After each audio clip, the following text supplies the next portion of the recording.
परमेश्वर के दैनिक वचन। जब परमेश्वर का कार्य किसी निश्चित बिंदु पर पहुंच जाता है और उसका प्रबंधन किसी निश्चित बिंदु पर पहुंच जाता है, तो जो लोग उसके हृदय के अनुसार हैं, वे उसकी अपेक्षाओं को पूरा करने में सक्षम होते हैं। परमेश्वर अपने स्वयं के मापदंडों के अनुसार मनुष्य से अपेक्षाएं करता है और उसके अनुसार मनुष्य से अपेक्षाएं करता है जिसे हासिल करने के लिए मनुष्य सक्षम है। अपने प्रबंधन के विषय में बात करते समय वह मनुष्य के लिए मार्ग की ओर संकेत करता है और मनुष्य को जीवित बचे रहने के लिए एक मार्ग प्रदान करता है। परमेश्वर का प्रबंधन और मनुष्य का रीति व्यवहार दोनों एक ही चरण के कार्य हैं और उन्हें एक साथ ही क्रियान्वित किया जाता है। परमेश्वर के प्रबंधन की बातचीत मनुष्य के स्वभाव में हुए परिवर्तन को स्पर्श करती है और उस विषय में मनुष्य द्वारा बात की जानी चाहिए। वह मनुष्य के स्वभाव में हुआ परिवर्तन परमेश्वर के कार्य को स्पर्श करता है। ऐसा कोई समय नहीं है जिसके तहत इन दोनों को अलग किया जा सके। मनुष्य का रीति व्यवहार कदम दर कदम बदल रहा है। यह इसलिए है क्योंकि मनुष्य के प्रति परमेश्वर की अपेक्षाएं भी बदल रही हैं और क्योंकि परमेश्वर का कार्य हमेशा बदल रहा है और प्रगति कर रहा है। यदि मनुष्य का रीति व्यवहार सिद्धांतों के जाल में उलझा रहता है, तो इससे साबित होता है कि वह परमेश्वर के कार्य एवं मार्गदर्शन से वंचित है।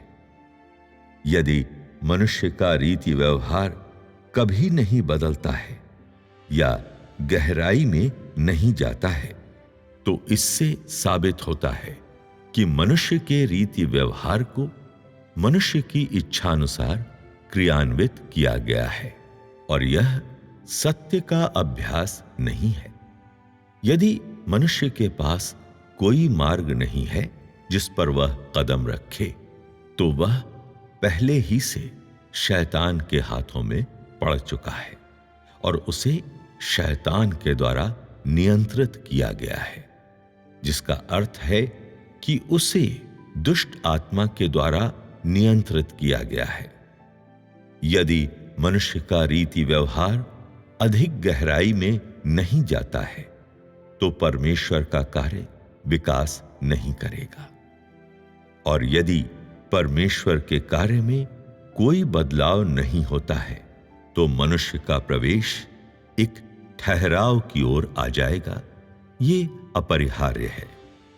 परमेश्वर के संपूर्ण कार्य के दौरान यदि मनुष्य को सदैव यहोवा की व्यवस्था में बने रहना पड़ता, तो परमेश्वर का कार्य उन्नति नहीं कर सकता था और संपूर्ण युग को एक अंत तक पहुंचाना बिल्कुल भी संभव नहीं होता। यदि मनुष्य हमेशा क्रूस को पकड़े रहता और धीरज एवं विनम्रता का अभ्यास करता रहता, तो परमेश्वर के कार्य के लिए निरंतर प्रगति करना असंभव होता। 6000 वर्षों के प्रबंधन को साधारण रूप से ऐसे लोगों के बीच से समाप्त नहीं किया जा सकता है जो सिर्फ व्यवस्था में बने रहते हैं या सिर्फ क्रूस को थामे रहते हैं और धीरज एवं विनम्रता का अभ्यास करते हैं। इसके बजाय परमेश्वर के प्रबंधन का संपूर्ण कार्य अंतिम दिनों के उन लोगों के बीच में समाप्त होता है जो परमेश्वर को जानते हैं और जिन्हें शैतान के चंगुल से छुड़ाकर वापस लाया गया है और जिन्होंने शैतान के प्रभाव को अपने आप से पूरी तरह से उतार दिया है। ये परमेश्वर के कार्य की अनिवार्य दिशा है। ऐसा क्यों कहा जाता है कि धार्मिक कलीसियाओं के उन लोगों के रीति व्यवहार प्रचलन से बाहर हो गए हैं? ऐसा इसलिए है क्योंकि जिसे वे अभ्यास में लाते हैं वह आज के कार्य से अलग हो गया है। अनुग्रह के युग में जिसे वे अभ्यास में लाते थे वह सही था, किंतु चूंकि युग गुजर चुका है और परमेश्वर का कार्य बदल चुका है, तो उनका रीति व्यवहार धीरे धीरे प्रचलन से बाहर हो गया है। इसे नए कार्य एवं नए प्रकाश के द्वारा पीछे छोड़ दिया गया है। इसके मूल बुनियाद के आधार पर पवित्र आत्मा का कार्य कई कदम गहराई में बढ़ चुका है। फिर भी वे लोग परमेश्वर के कार्य की मूल अवस्था से अभी भी चिपके हुए हैं और पुराने रीति व्यवहारों एवं पुराने प्रकाश पर अभी भी अटके हुए हैं। 3 या 5 वर्षों में परमेश्वर का कार्य बड़े रूप में बदल सकता है। अतः क्या 2000 वर्षों के समय क्रम में और अधिक महान रूपांतरण भी नहीं हुए होंगे? यदि मनुष्य के पास कोई नया प्रकाश या रीति व्यवहार नहीं है, तो इसका अर्थ है कि वह पवित्र आत्मा के कार्य के साथ साथ बना नहीं रहा। यह मनुष्य की असफलता है। परमेश्वर के नए कार्य के अस्तित्व को नकारा नहीं जा सकता है, क्योंकि आज ऐसे लोग जिनके पास पवित्र आत्मा का मूल कार्य है, वे अभी भी प्रचलन से बाहर हो चुके रीति व्यवहारों में बने रहते हैं। पवित्र आत्मा का कार्य हमेशा आगे बढ़ रहा है और वे सभी जो पवित्र आत्मा की मुख्य धारा में हैं, उन्हें भी और अधिक गहराई में बढ़ना और कदम दर कदम बदलना चाहिए। उन्हें एक ही चरण पर रुकना नहीं चाहिए। ऐसे लोग जो पवित्र आत्मा के कार्य को नहीं जानते हैं, केवल वे ही परमेश्वर के मूल कार्य के मध्य बने रहेंगे और वे पवित्र आत्मा के नए कार्य को स्वीकार नहीं करेंगे। ऐसे लोग जो अनाज्ञाकारी हैं, केवल वे ही पवित्र आत्मा के कार्य को प्राप्त करने में असमर्थ होंगे।